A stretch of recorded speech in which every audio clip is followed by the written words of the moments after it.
penampilan musik sampai buat Sobat Satya, Direct Moment Lovers dan Overall Team Deli Sape. Oke, silakan. Anggap aja Mas. Oke. Deli Sape, berarti Sape ini kan alat musiknya. Iya, benar. Deli Sape itu berarti semacam nama panggung gitu ya? Benar, Kak. Oh iya gitu. Soalnya unik banget nih, jarang banget aku denger musisi atau pemain musik itu pakai nama musiknya itu jadi nama panggung. Iya, benar. Mungkin Maria Sasando atau Budi Gamelan, Dewi Talempong itu nggak ada, baru kali ini. Iya benar. Uniknya itu Kak, kalau di Kalimantan ya, kebanyakan musisi-musisi Sape itu ada beberapa juga Kak, bukan selain Deli itu ada lagi, kayak Ferry Sape, terus ada juga beberapa teman, dan mungkin karena namanya unik ya, kebanyakan orang kayak nggak tahu, karena Sape itu ada beberapa panggilan Kak, bisa Sape, Sampe, atau Sape, tergantung suku Dayak.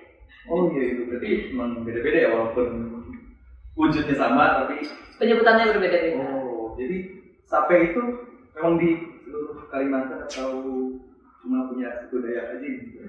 Kalau musik Sape sendiri itu dari Pulau Borneo Kak, termasuk Sabah, Sarawak, Malaysia, dan juga Indonesia, tepatnya di Pulau Kalimantan. Jadi ini punya alat musik dari suku Dayak yang ada di Pulau Borneo. Oh iya. Nah, aku juga baru dengar Sape itu ketika kemarin dari Satya Bumi, teman-teman itu ada program ke Kalimantan Barat, tepatnya di Kabupaten Ketapang. Nah itu salah satu orang di timku itu dia juga bisa main Sape ya, dan dia udah lama tentang itu, dia ada grup musiknya sendiri dan waktu kita di sana dia pun dikasih gitu kan, akhirnya main juga gitu. Unik sekali ya ternyata soal Sape dan juga sejarahnya gini. Dan sejauh ini it works ya buat branding seorang Deli Sape gitu. Udah berapa tahun pakai nama Sape ini? Aku mulai pakai nama Deli Sape. Sebelumnya itu Florentini Deli. Itu yang di nama Instagram sama YouTube ya. Terus pakai Deli Sape itu semenjak dari SMA 5 tahunan lah Kak. Karena kan kebanyakan orang-orang tuh mengenal aku cewek bermain Sape. Karena kebetulan kalau cewek itu jarang banget Kak. Bermain alat musik Sape jarang banget. Langka, bisa dikatain langka lah. Oh, berarti spesial gitu ya? Iya, bisa dikatakan spesial. Berarti sebelum-sebelumnya pemain Sape perempuan tuh banyak atau? Sedikit banget. Bisa dihitung kalau di Kalimantan Barat tuh mungkin ada beberapa orang aja sih Kak. Iya, yang tertarik untuk belajar gitu. Tapi puji Tuhan sekarang udah banyak perempuan-perempuan tuh yang mungkin termotivasi gitu ya, melihat sekarang Sape ini kayak udah bisa dikolaborasikan dengan musik-musik modern gitu. Gitu. Iya. Oh iya benar. Banget berarti udah semakin berkembang gitu. Iya betul. Kalau Kak Dewi sendiri belajar Sape sejak umur berapa? Aku belajar Sape itu baru 5 tahun sih Kak sebenarnya. Karena kebetulan kalau Sape ini kan dia dari suku Dayak Kenya sama Kayan. Sedangkan Deli itu dari suku Dayak Simpangkualan yang notabene itu bukan alat musik tradisional suku Dayak aku. Tetapi karena sedikitnya perempuan yang tertarik untuk belajar alat musik Sape ini, ya udah kayak mutusin kayaknya pengen nyoba deh gitu. Pas nyoba buat video viral, tapi di lingkup Kalimantan ya. Iya. Luar biasa, berarti semenjak itu jadi semakin menekuni dong. Iya benar. Dan akhirnya rebranding diri menjadi Deli Sape. Nah, berarti udah manggung ke mana-mana, udah banyak undangan gitu atau? Puji Tuhan untuk undangan sih ada beberapa ya, kayak kemarin juga ke Bali ikut yang ASEAN, lalu juga ke Sumba dan ikut acara-acara kementerian di Kemendikbud, Kemenpar, dan ada beberapa lagi. Termasuk di sini. Iya benar. Nah, bicara soal Kalimantan, kemarin itu Satya Bumi sempat kita main ke Ketapang. Itu daerahnya Kak Dewi juga? Kabupaten aku. Oh gitu. Dan kebetulan besok aku ke Ketapang. Oh iya. Balik ke Kalimantan. Oh oke. Nah, dari desa mana? Aku Simpang Hulu Pak, Kecamatan Simpang Hulu. Simpang Hulu. Desa kampungnya namanya Taha. Mungkin nggak tahu ya. Baru dengar. Nah, kalau Satya Bumi kemarin itu kita punya program di Kuala Gilir. Itu sebelah mana tahu nggak?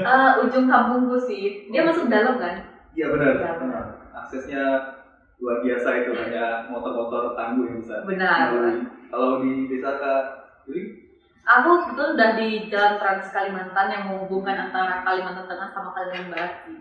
Itu kurang begitu hafal sih, cuman seingatku dari Balai Bekuat itu masuk kalau ke Iya, ke dalamnya. Yang kepercayaan benar.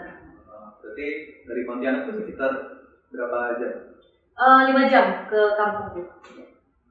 Lumayan. Termasuk jauh atau Jauh sih. jauh ya. Oke. Nah, dari Setiabudi kemarin itu pengalaman luar biasa di Kalimantan. Wow. Kebetulan aku pertama kali ke Kalimantan dan ke Kalimantan Barat. Di desa itu tuh kita nggak ada sinyal. Itu berarti tanah kuning, nggak pakai motornya tanah kuning. Betul sekali. Yang jalannya tuh. Betul. Wih, keren banget. Ya, seperti itulah. Dan kebetulan untungnya warga-warga itu mereka karena udah terbiasa di sana gitu juga. Mereka sudah menguasai medan. Jadi ketika kita butuh jalan kemana mereka yang bawa motornya. Kakak nggak berani bawa motor? Nggak berani. Wow. Karena ya tanah kuning apalagi kalau itu udah kehujanan, basah. Celana tuh sampai kotor.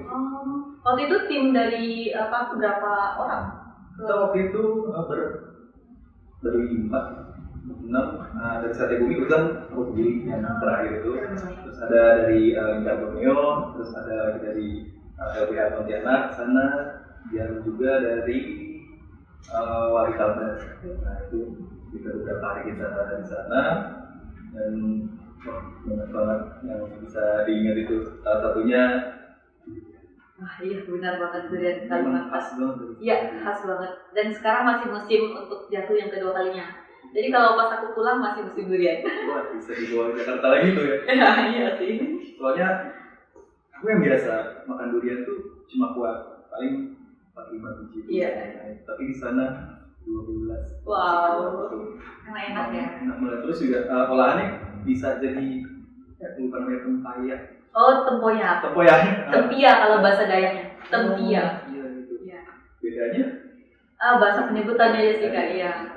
Oh iya. Itu berarti dari dagingnya. Durian fermentasi jadi dagingnya aja yang diambil. Sebenarnya kalau bijinya bisa direbus dan dimakan juga sih atau digoreng gitu. Biasa sekali ya pengalaman di Kalimantan Barat terutama ya. Dan aku juga baru tahu nih ternyata suku Dayak itu bermacam-macam ya. Iya benar. Ada 403-an suku Dayak itu yang terdaftar di pemerintah ya. Ada juga mungkin yang di pedalaman yang nggak terjamah gitu kan.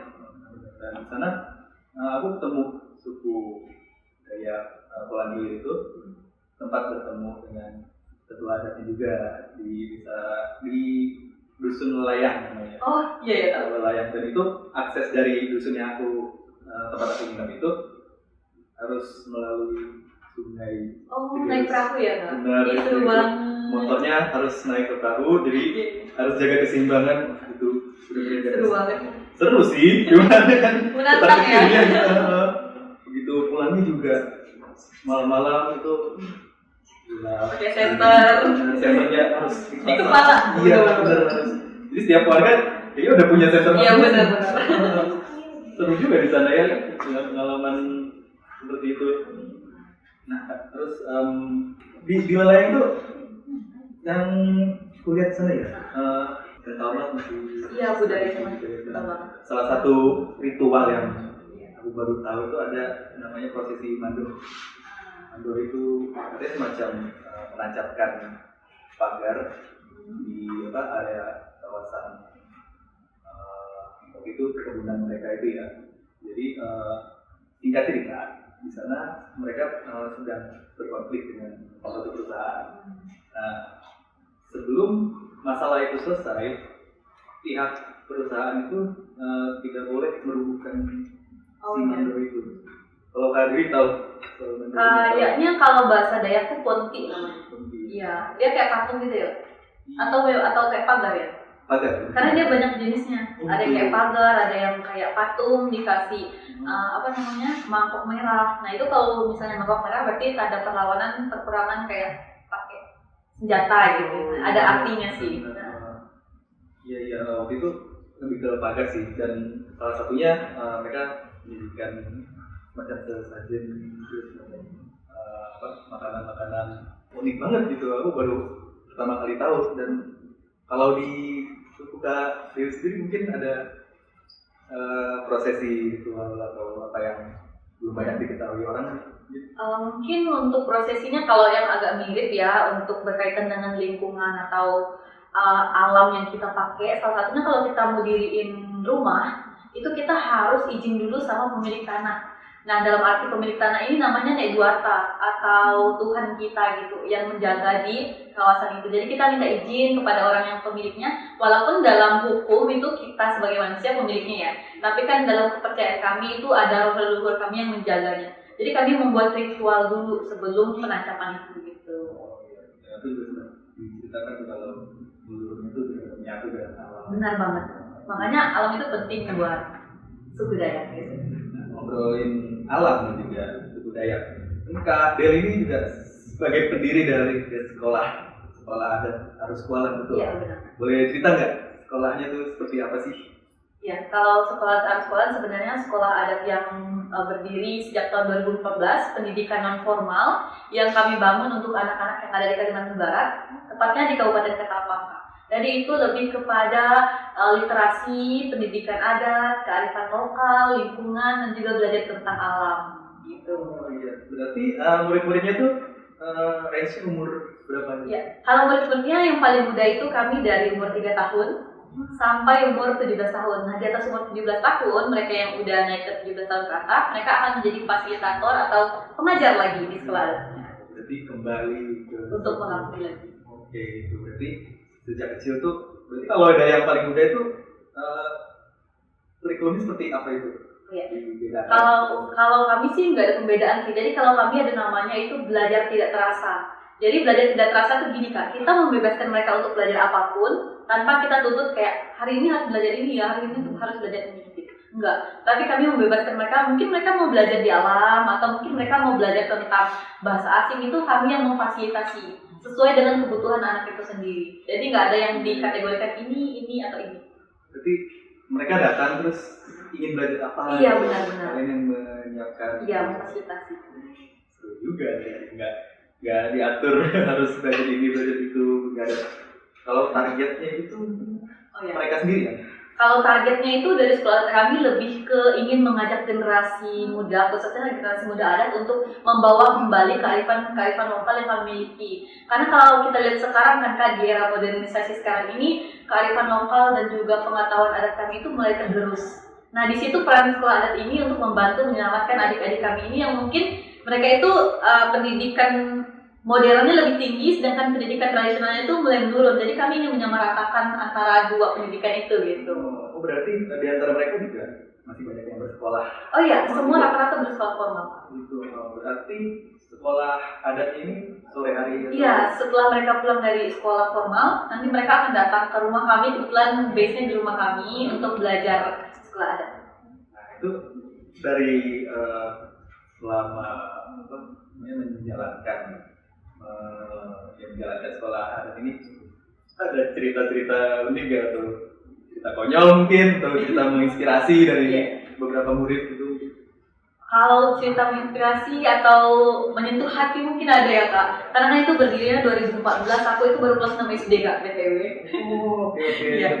Jadi ada cerita, kalau anak-anak itu di sekolah adatku, kalau setiap sore kan mereka kayak ke rumah kami aja untuk main, untuk belajar. Jadi nggak ada yang hari Senin, Selasa, Rabu itu nggak dipatokin buat hari apa aja datang, boleh setiap hari. Nah mereka kalau datang itu bawa sayur Kak. Kebetulan kalau di sana kan hutannya masih banyak. Nah itu mereka ngambil pakis di belakang rumah, ngambil buah mentimun, terus ngambil buah-buah hutan, terus nanti dibawa ke sekolah adat, nanti kami makan bersama. Jadi ada yang namanya kebersamaannya itu kerasa gitu.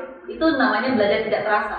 Jadi kita merasakan semuanya itu ya tidak terasa, kayak biasa aja gitu. Jadi mereka juga secara nggak langsung membawa hasil hutan itu juga. Iya, tapi secukupnya, bukan berlebihan. Benar sekali. Nah, dari pengalaman itu dari 2014. Iya benar. Dalam itu kan salah satu upaya melestarikan adat, terutama adat Dayak ya. Melestarikan adat itu untuk generasi muda. Nah, itu kan berarti masuk ke dalam apa yang kita sebut kampanye itu, kampanye yang diri lakukan soal masyarakat adat, pendidikan, terutama lingkungan juga, budaya, tradisi dan semacamnya. Itu ada nggak sih tantangan terbesar dalam melakukan itu? Mungkin tantangan terbesar selama ini yang kami rasakan di sekolah Arskual itu lebih kepada akses-akses untuk kami belajar, Kak. Dalam arti seperti ini, banyak sekarang hutan-hutan kami itu yang tergerus, hutan-hutan kami itu yang dirampas, hutan-hutan kami yang dibabat. Sedangkan di sekolah adat Arskualan, kami percaya hutan itu adalah perpustakaan terbuka kami. Jadi kalau hutan kami nggak ada, kami di sekolah adat nggak bisa belajar. Mau belajar kemana? Iya, itu salah satu tantangan yang terbesar sih. Nah, cara kami mengatasinya gimana sih? Itu salah satunya dengan memberikan edukasi kepada anak-anak. Kalau anak-anak kan mereka tuh kayak taunya hutan itu menyatu dengan kita, hutan itu kayak sahabat mereka gitu. Tapi mereka nggak tahu apakah hutan itu terancam akan misalnya dirampas oleh orang-orang yang tidak bertanggung jawab gitu. Nah, kami jelaskan gimana caranya kita menjaga hutan kita yang kita miliki, gimana caranya ternyata hutan itu memang berdampingan dengan kita dan sangat kita butuhkan gitu. Nah, mulai dari situ tumbuh kesadaran mereka untuk peduli dengan hutan dan mereka akan bercerita ke orang tua mereka, oh iya ya hutan ini penting ya bapak ibu, karena kan kalau yang menjual misalnya kayak gitu kan orang-orang udah dewasa ya. Tapi mungkin dengan anak-anak mereka ngomong gitu, mereka akan tersentuh juga untuk tetap mempertahankan hutan yang mereka miliki gitu. Karena salah satu orang tua tuh pasti ini ya sangat ingin menjaga anak-anak. Iya benar. Apalagi kalau masa depan mereka terancam, terus hutan yang harus menjadi sahabat buat anak-anak mereka justru malah hilang, dan justru disampaikannya itu nggak langsung ke orang tuanya ya, justru dari anak-anaknya yang. Iya, sebenarnya dari orang tuanya juga sih Kak. Kami juga ada misalnya kayak pelatihan, terus komunikasi langsung dari orang tuanya. Tapi alangkah lebih baiknya anak-anaknya juga mengerti nih, agar mereka juga bisa berkomunikasi dengan orang tua mereka, agar tidak ada gap antara orang tua dan juga anak gitu. Di aktivitas kegiatan sekolah ada apa? Harus sekolah. Kak Deli suka perform juga. Oh iya benar. Aku suka banget perform. Oh, dan itu anak-anaknya tertarik belajar juga atau? Iya, jadi kebetulan di sekolah kami itu ada beberapa program, ada beberapa kelas gitu, ada kelas menanam, selama 3 bulan sekali itu ada namanya foraging, planting trees, lalu ada foraging class, ada filmmaking class, lalu ada juga musik, ada nari, salah satunya musiknya itu sape, dan anak-anak di sana udah kebanyakan yang main sape cewek Kak, yang belajar di sekolah adat. Justru berkebalikan ya? Iya, cewek sekarang ya yang banyak. Terinspirasi juga dari Kak Deli gitu. Mungkin ya. Berarti sape ini juga perannya sangat kuat ya di masyarakat adat Dayak itu sendiri. Iya, sangat kuat sih Kak. Karena kan kita tahu kalau musik itu kan bisa mewakili kita untuk mengkampanyekan sesuatu agar bisa didengar oleh jangkauan yang luas ya. Dia juga bisa tembus sampai ke internasional mungkin karena musik ya. Iya. Orang suka dengan musik. Benar. Apalagi melihat yang unik. Ini bahannya apa ya kalau boleh tahu? Kalau ini dari kayu adau, ya dia ada beberapa kayu, nggak semua kayu Kak yang ada di sana yang bisa dijadikan sape. Apalagi Kakak tahu kayu belian nggak? Enggak. Kayu besi, nah itu nggak bisa, nanti nggak bisa diangkat karena berat. Iya, jadi ada beberapa jenis kayu tertentu dan itu kualitasnya beda-beda ya? Benar. Yang paling bagus itu kayu cempedak. Iya, seperti itu kayu cempedak bagus. Kenapa bisa? Mungkin lebih ke ini ya, dia menangkap suara karena kan di tengahnya ada bolongannya. Nah nanti boleh dilihatin ya. Iya. Nah dia menangkap suaranya mungkin lebih lebih bulat gitu. Jadi tergantung kayunya. Dan ini juga kayu yang punya aku ini termasuk bagus ya. Dan nggak terlalu berat kan? Ya 2 kiloan lah. Lumayan olahraga. Jadi sapenya ini sendiri cukup berhasil buat mencoba mengkampanyekan, melestarikan budaya dari Dayak itu sendiri. Kalau aku rasa sih dari 5 tahun belakangan sampai sekarang aku merasa sangat berdampak sih Kak. Saya membantu teman-teman, kan ada juga aktivis yang terjun langsung ke lapangan, ada yang melalui orasi, ada yang melalui film dokumenter, ada yang melalui musik. Nah kalau dari musik sendiri aku merasa juga memberikan dampak yang besar untuk berkampanye tentang alam dan lingkungan salah satunya. Salah satu contohnya itu kalau sape ini kan Kak, dia menyuarakan tentang suara alam. Jadi kalau Kakak dengar itu lantunan sape itu melambangkan suara alam. Nah di situ kita bisa men-trigger audiensnya untuk ternyata suara alam gini loh. kalau suara alam kita hilang gimana? Apakah kita bisa mendengarkannya lagi gitu? Dari situ bisa menumbuhkan rasa apa ya? Empati orang, rasa kepedulian orang terhadap lingkungan alam yang khususnya orang Dayak miliki. Ya bener sih, kalau dengar suara-suara itu, apalagi kalau dikemas dalam konten belakangnya ada hutan, itu Benar. ini ya sangat Pas banget. menyentuh banget. Bisa dipakai untuk healing music Kak. Jadi kalau teman-teman lagi galau, wah ini cocok nih buka alat musik sampai. Apa habis di ghosting nih? Ayo, dengarkan. Cocok.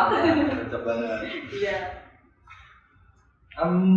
Untuk sekolah adat ini, sekolah adat Askualan. Iya. Berarti di desa Balai Pinang, Kecamatan Sipang Hulu, Kabupaten Ketapang, Kalimantan Barat. jadi ini ya statusnya masih informal aja gitu atau Iya, non formal dia memang non formal education. benar-benar apa ya istilahnya nggak dibentuk gedungnya atau Oh iya, gitu. kalau untuk gedungnya sendiri memang ada Pak. Dan sekarang kami pembangunan kedua untuk di sekolah adat kami. Kebetulan sudah buka 4 cabang sekolah adat di tempat yang berbeda. Jadi kami juga bangun sekolahnya, tapi secara bangunannya tradisional yang buat anak-anak tuh nyaman gitu. Bukan yang kayak sekolah formal ya, tapi lebih ke yang alam gitu.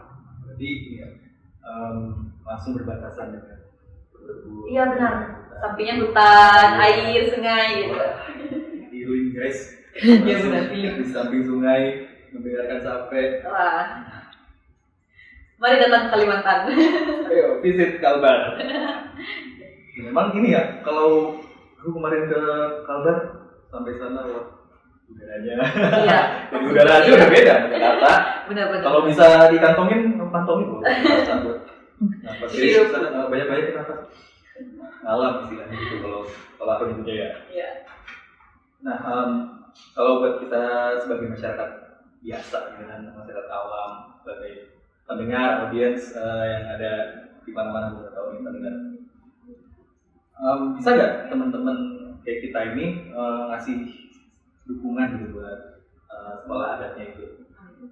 Mungkin untuk dukungan bisa banget sih Kak. Kalau di sekolah itu bisa banget. Salah satu contohnya teman-teman bisa berkolaborasi, mungkin teman-teman yang aktivis lingkungan atau ada yang dosen, guru ataupun teman-teman yang filmmaker bisa berkolaborasi dengan kami untuk menjadi fasilitator ataupun memberikan motivasi, inspirasi untuk anak-anak di sana. Caranya lebih membuka wawasan mereka gitu. Jadi kolaborasinya banyak bentuknya.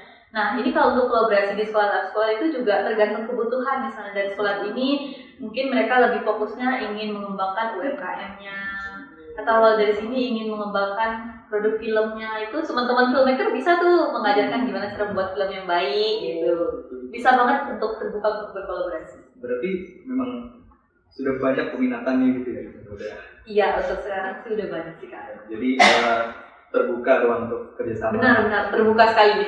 Apalagi kalau teman-teman sekolah itu antusias gitu. Iya, anak-anak sangat antusias, apalagi kalau ada orang luar Kak. Kan kebanyakan dari kami itu yang datang teman-teman dari luar negeri, ada beberapa juga yang datang untuk belajar dan mengajar. Nah itu mereka bertukar budaya Kak. Jadi anak-anak belajar bahasa Inggris sama teman yang kemarin ada yang dari Amerika, dari Australia juga. Jadi mereka belajar nih bahasa Australia, bahasa Inggris. Nah orang ini belajar tentang budaya Dayak misalnya kayak gitu.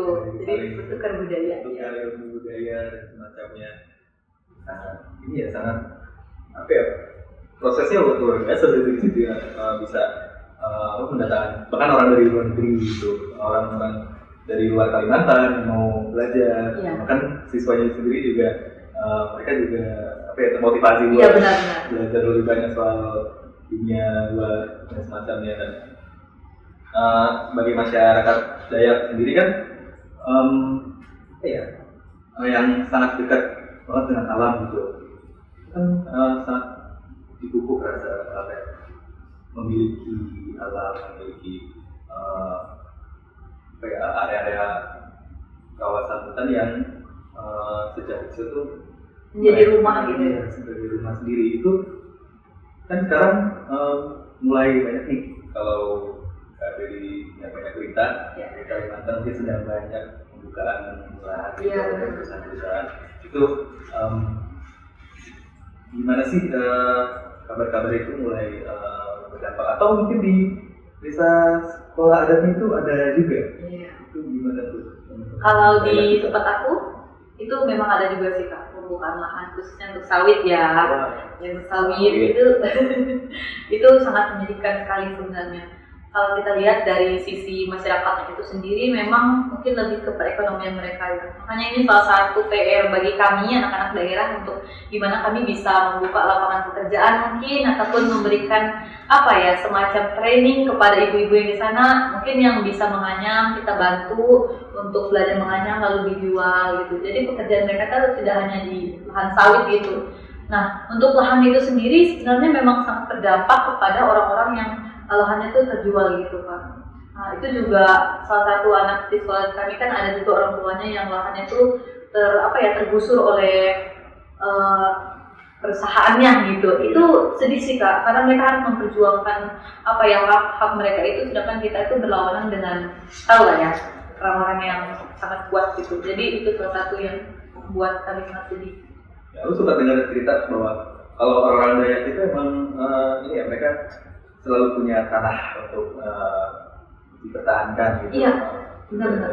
Secara turun-temurun tuh emang udah itu hak mereka gitu, udah punya kepemilikan sendiri, dan ya begitu perusahaan datang terus ingin membeli, kan mereka yang mungkin yang istilahnya kurang tahu, kurang konflik sosial karena perusahaan ini, mereka jadi mungkin lebih mudah untuk benar-benar Kak, iya benar-benar. Makanya diperlukannya edukasi ya tentang bagaimana hutan ini tuh sebenarnya sangat penting, dan juga untuk naungan hukumnya sih Kak. Karena orang-orang di kampung kan ya mereka taunya kalau misalnya ini disewa atau dijual, mereka akan dapat itu plasma ya, yang kayak ya sejenis uang dari perusahaan gitu. Nah mereka tuh kayak teriming-iming dengan itu. Ini salah satu PR juga bagi kita yang bersekolah di luar untuk kembali ke kampung untuk memberikan edukasi tentang itu sebenarnya. Karena kalau alamnya menghilang, berarti kan kawasan adatnya juga benar banget. Kalau kawasan adat berkurang, masyarakat adat mau mengklaim diri mereka sebagai masyarakat adat juga susah. Itu yang harus kita berikan edukasinya. Di situ, dan apalagi kalau di masyarakat adat kan, aku pengen highlight lebih ke peran perempuan sih, perempuan ibu rumah tangga itu, peran mereka dalam masyarakat adat khususnya Dayak itu sekuat apa? Kalau untuk perempuannya itu sendiri ya, kalau untuk di suku Dayak aku sendiri, suku Dayak Simpang Palen, kalau perempuannya kebanyakan ya jadi ibu rumah tangga, terus mereka juga teladan, lalu mereka ada juga sebagian yang bekerja norek, mengambil getah norek ya. Terus untuk perannya sendiri, kalau untuk ritual itu mereka juga dilibatkan, tau gak? Salah satu contohnya kalau misalnya kan kalau suaminya itu yang jadi boren itu tabib. Nah kalau suaminya dia jadi tabib, istri itu wajib membuat sesajen itu Kak. Jadi kalau sesajen itu nggak boleh yang buat itu orang lain, harus istri dari tabibnya. Nah itu kan salah satu perlibatan perempuan adat gitu ya. Terus untuk yang seumuran aku, kebanyakan juga mereka itu ada yang belajar nganyam, ada yang menenun tikar, gitu sih. Oh iya, berarti selain mereka juga mulai belajar untuk kemampuan diri sendiri, itu juga nilai-nilai tradisional juga masih kenal banget. Walaupun ya kita tahu sekarang zaman udah modern gitu ya, tapi nilai-nilai dari peran perempuan sebagai suku adat Dayak itu masih kuat, masih terancam gitu. Nah, kalau dari masyarakat adat Dayak yang berbagai macam banyaknya ini, kalau dari suku Dayaknya Kak Deli ini ada nggak sih filosofi atau local wisdom yang bisa di-share ke teman-teman audiens, teman-teman penonton podcast ini tentang bagaimana menjaga alam? Oh ya, kalau ini mungkin ada ya, pepatah itu, kalau kami itu hidup di kandang adat, hobis di kandang tona. Ya itu namanya hidup kita beradat, mati pun beradat. Jadi kalau beradat itu masuk ke semua lini, maksudnya dia masuk ke hutan, masuk ke kehidupan, masuk ke tingkah laku yang kita miliki. Nah itu juga bisa dikaitkan dengan alam Kak. Jadi kalau alam kita dirusak oleh orang itu akan mendapatkan hukum adat ke orang itu.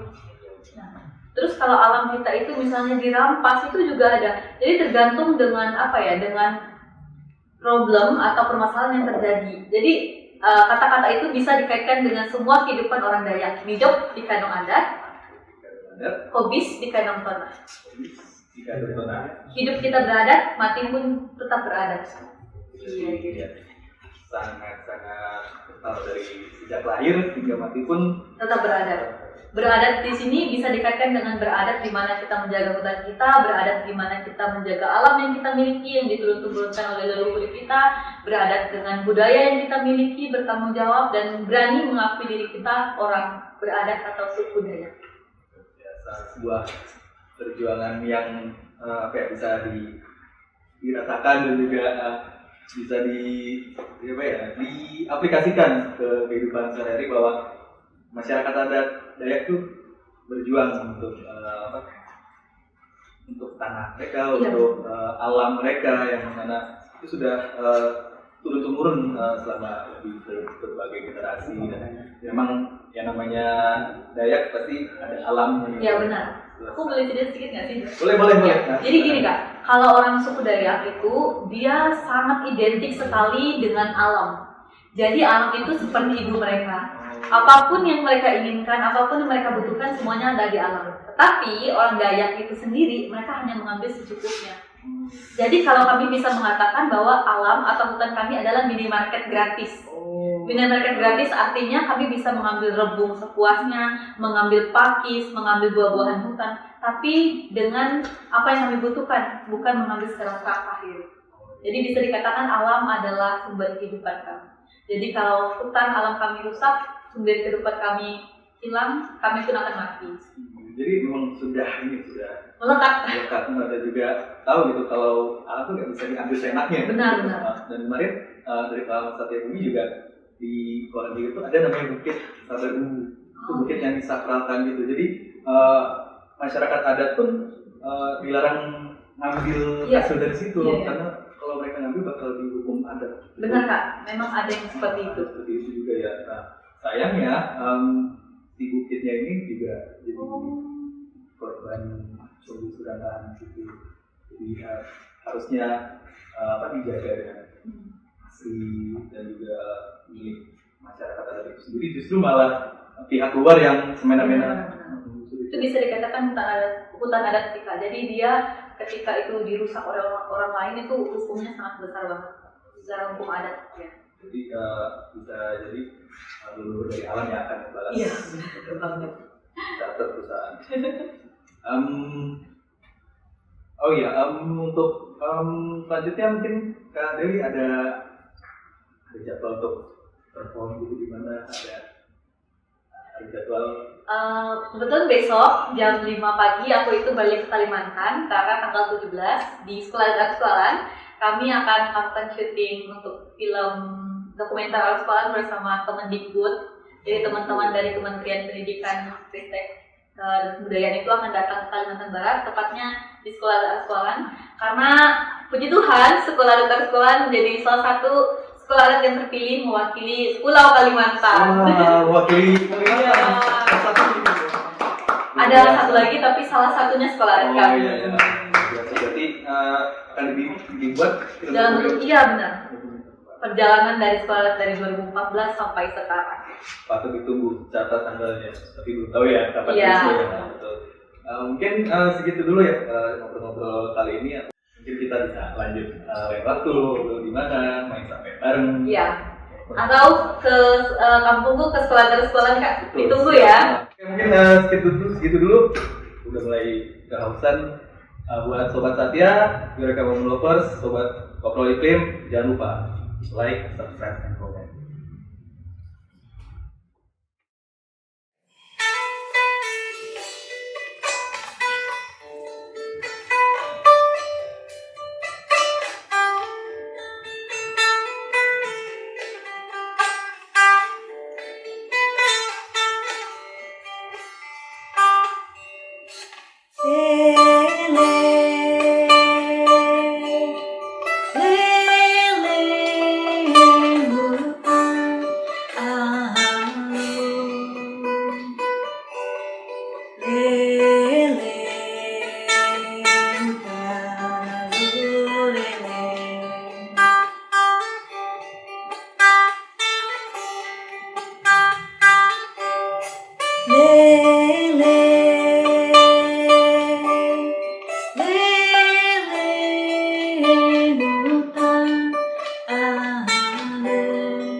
sia.